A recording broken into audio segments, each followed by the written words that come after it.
conta várias histórias dos juízes. Bem sabemos que após a morte de Josué, após a morte de Caleb, após a morte daqueles homens que haviam atravessado o Jordão e possuído a terra prometida, a palavra de Deus nos fala que aquele povo começa agora a se esquecer de Deus, começa a se esquecer das maravilhas que Deus havia feito. Aquele povo agora começa a fazer tudo aquilo que desagradava a Deus. Aquele povo agora esquece do culto a Deus.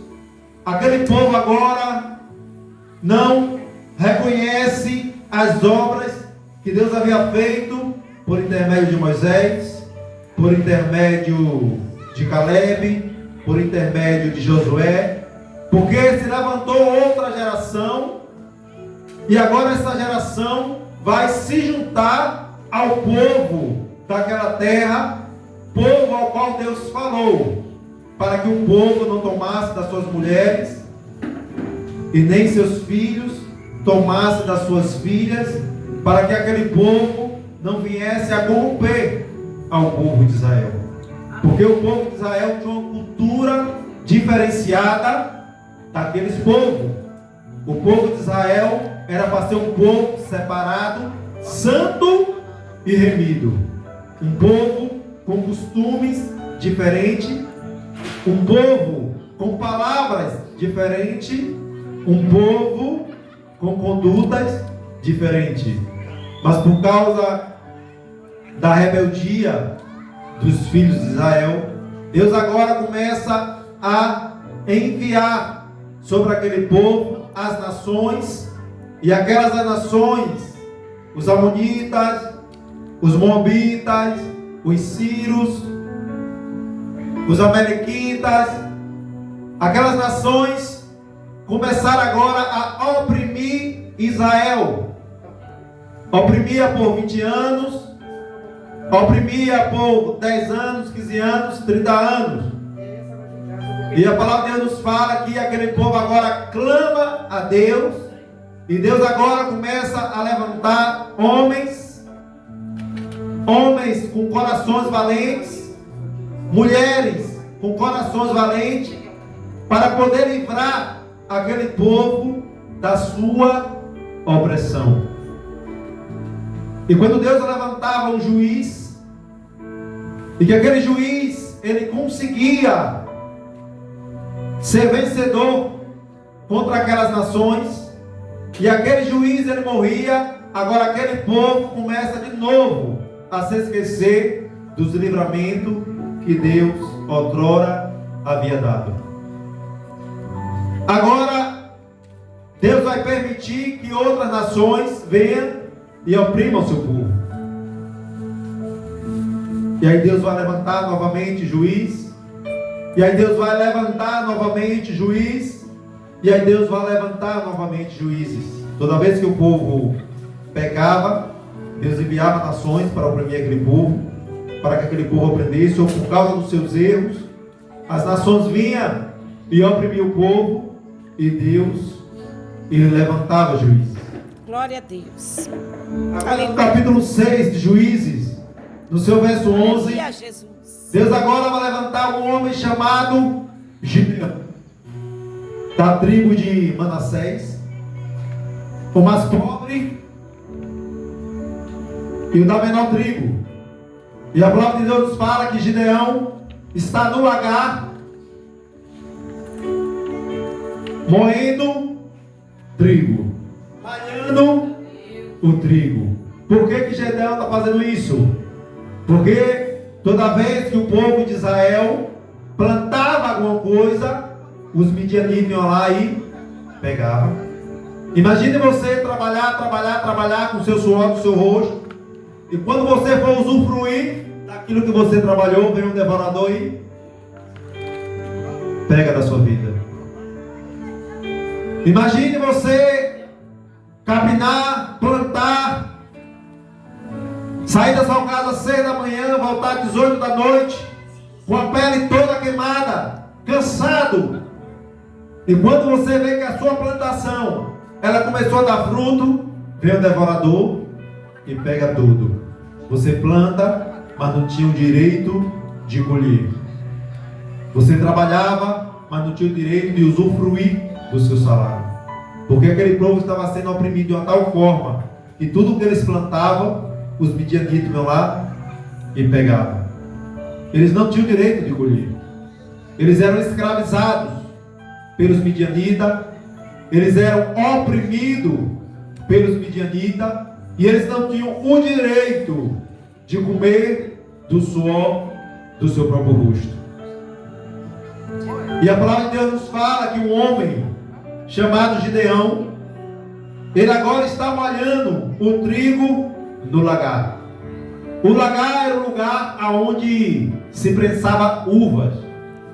O lagar era uma rocha, onde eles cortavam aquela rocha, faziam uma cavidade naquela rocha, eles botavam a uva dentro da rocha, faziam um lugar para que só o líquido descesse, e eles começavam a pisar a uva. Então o que Gideão fez? Eu vou agora malhar o trigo no lagar, porque se eu malhar o trigo aqui no lagar, talvez os midianitas não vejam e eles ficam desapercebidos.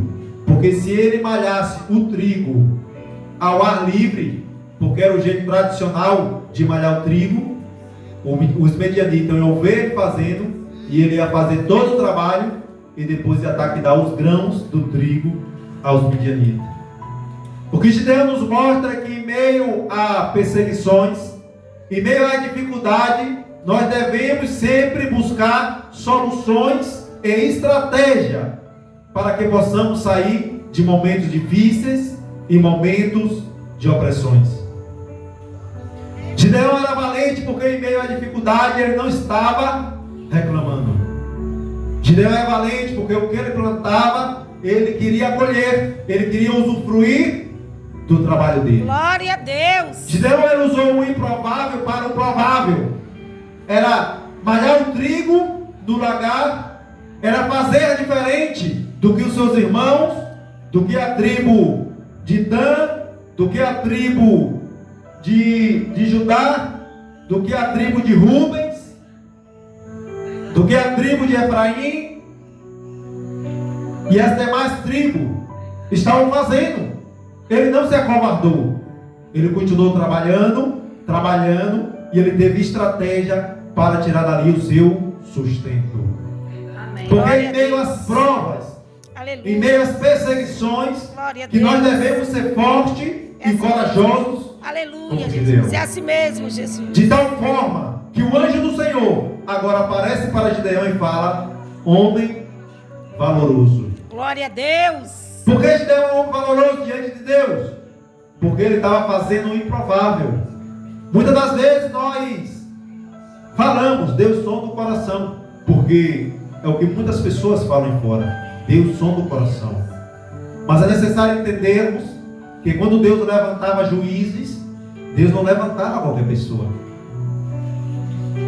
Ele ia em busca dos corajosos. Ele ia em busca do homem e da mulher destemido, que em meio às dificuldades levantava sua cabeça e marchava sobre a face da terra. Ele buscou a Gideão. Glória a Deus. Aleluia. E quando ele busca Gideão e chama Gideão um homem valoroso, Gideão ele faz uma queixa ao Senhor e fala: Senhor, se eu sou tão valoroso assim, por que o meu povo sofre? Porque o Senhor me escolhe eu dentre as tribos mais pobres de Manassés. Eu sou pequenininho, eu sou menor. Aqui podemos perceber que Deus ele não escolhe as pessoas pela sua estatura, Glória pela a sua Deus. classe social, É assim mesmo. pela sua família ou por tamanho do seu patrimônio. Mas Deus ele escolheu Gideão porque ele era um homem corajoso e valoroso diante das dificuldades. Glória a Deus. Aleluia, Jesus. E agora Deus vai convocar Gideão para uma grande obra, para um grande livramento, para que Deus pudesse livrar o povo da opressão contra os midianitas.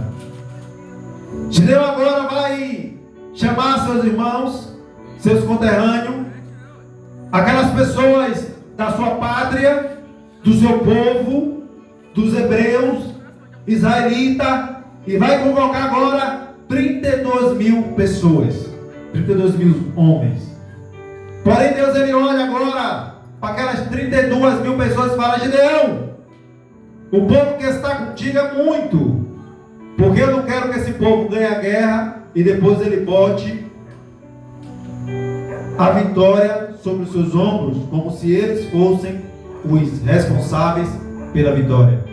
Gideão é muito povo. Fala para o povo que os covardes e medrosos que voltem. Aleluia. Glória a Deus. Aleluia, Jesus. Porque nem todos que estão para a batalha estão ali por coragem. É assim mesmo, Deus. Estão ali ou por inveja, ou estão ali só para fazer presença. É assim Mas na hora mesmo. de batalhar, de pegar na arma, vão correr e vão se acovardar. Eita, Deus E que na fiel. hora que a vitória for ganha e garantida, eles vão dizer: eu também participei. Deus fiel. E não era isso que Deus queria. Os medrosos e covardes que volte. E 22 homens voltaram. E agora fica 10 mil homens. E Deus, ele fala: Gideão, ainda é muito a quantidade de homens que há contigo. Leva para casa. Porque eu não trabalho com quantidade. Eu trabalho com qualidade de homens corajosos e valorosos. Agora faz esse homem descer ao rio, às águas, e todos aqueles que beberem água como um cachorro lambendo as águas, trazendo a água até a boca e lambendo com o cachorro, você vai separar. E todos aqueles que se abaixarem para beber água, você vai dispensar. E a palavra de Deus nos fala que 300 homens levaram a água até a boca, e os outros 900 e os outros 9.700 se abaixaram sobre as águas e Deus dispensou. O que isso significa é que diante de uma grande batalha, aqueles que estiverem desapercebidos, aqueles que estiverem desatentos, aqueles que fizerem qualquer gesto que não agrade a Deus, ou que seja um gesto de desatenção, não poderá ser apto para a batalha. Amém. Glória a Deus. 300 estavam ligados que eles não poderiam se abaixar e deixar a retaguarda descoberta. Eles precisariam estar atentos. E aqueles que levaram a água até a boca, eles estavam atentos ao seu redor. Então Deus, ele escolheu 300 homens atentos, corajosos e dispostos a enfrentar o inimigo sem se preocupar com a quantidade que havia do outro lado. 300 homens com cântaros, com tochas.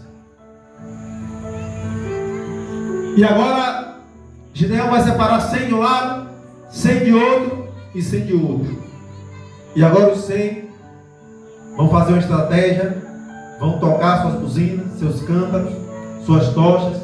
E a palavra de Deus nos fala que os midianitas agora eles vão se dispersar, porque Gideão agora pega o seu jovem ali e ele vai até o arraial dos midianitas, e lá os midianitas tiveram um sonho.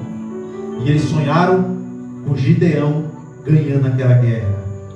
Glória a Deus. Eles sonharam com Gideão sendo o vencedor. Glória a Deus. E agora Gideão escuta aquele sonho e ele sai alegre para o seu arraial e ele convoca aqueles homens e ele vai agora em busca da sua vitória.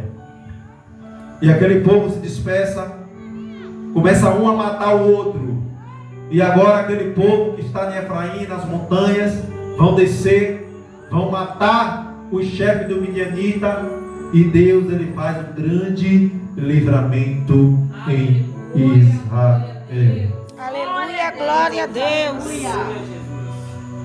Talvez não seja a roupa que nós vestimos, talvez não seja a nossa voz, se ela é apta, se ela é bonita, para louvar, ou talvez nós sejamos bons na oratória, na dicção, mas talvez seja a nossa coragem. De meio às lutas, estamos lutando sem desistir. Aleluia, glória a Deus. Precisamos entender que Deus ele busca homens e mulheres corajosas para a sua obra, para batalhar.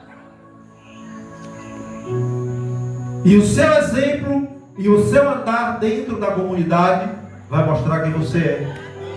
Glória a Deus. Se você se importa com críticas, se você se importa com atritos, se você se importa com perseguições, é Deus ele chamando pessoas corajosas, porque Ele não quer uma multidão de pessoas, uma multidão de pessoas que só querem aparecer e só querem levar o crédito quando a batalha for vencida. É verdade, Jesus. Mas Deus ele quer pessoas que inteiramente estejam na guerra, estejam aptos para batalhar, para guerrear, glória a Deus, para estar diante da obra dele, trabalhando como Gideão. glória a Deus. Então eu creio que aqui há os 300, separado, escolhido por Deus. Por Deus. Porque foi Deus que nos escolheu para uma grande obra. Amém, E glória essa a Deus. obra ela tem que ser realizada até Jesus Cristo voltar. É assim mesmo, Jesus. Bem sabemos que nem todos os dias nós estamos com a nossa motivação lá em cima. É assim Porque o mesmo. nosso corpo cansa, a nossa mente é cansada. É assim mesmo. Às vezes nós nos preocupamos, nos lamentamos, Eita, Deus que fala. nos desesperamos É por assim algo mesmo, que está é assim mesmo, acontecendo em Jesus. nossa vida. Mas imagine nós, enquanto nós estivermos com vida, Deus ele dá a solução. Glória a Deus, eu creio. Enquanto nós podemos respirar e acordarmos e orarmos e dobrarmos nossos joelhos em nosso quarto, Deus ele está nos fortalecendo. Aleluia. Porque enquanto a vida é a esperança, e Deus ele é Deus dos vivos, não é Deus dos mortos. Eita, Deus que fala. Deus é Deus daquele que clama, que é corajoso, que não teme em meio às batalhas. Precisamos cada dia mais confiar em Deus, porque a sua palavra nos fala que o choro ele dura uma noite, mas no amanhecer vem a alegria novamente. Deus, aleluia. Ainda que nós venhamos andar pelo vale da sombra da morte, Ele estará conosco todos os dias e Ele não deixará que nada possa nos atingir.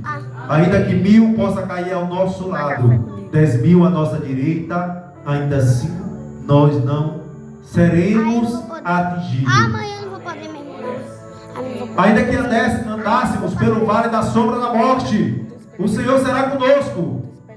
Ainda que nós viéssemos a estar submergido nas águas, Ele pegará em nossa mão, para que nós não venhamos a nos afogar. Ainda que nós estivéssemos no fogo de uma fornalha, assim como Ele fez com Sadraque, Mesaque e Abednego, Ele não vai deixar que nenhum fio da nossa cabeça seja queimado. Glória a Deus, eu creio. E nós possamos confiar nesse Deus, que Ele enxerga a tua batalha no oculto. Aleluia, Jesus. Imagine Gideão, ele não estava fazendo nada para ninguém ver, não. Ele não estava fazendo nada para se aparecer, não. Ele estava fazendo algo para sobreviver. Amém. E Deus ele enxergou aquele ato Aleluia, e Jesus. teve ele como um homem valoroso. Que venhamos a ser valorosos a cada dia. Amém? Eu vou encerrar com o louvor.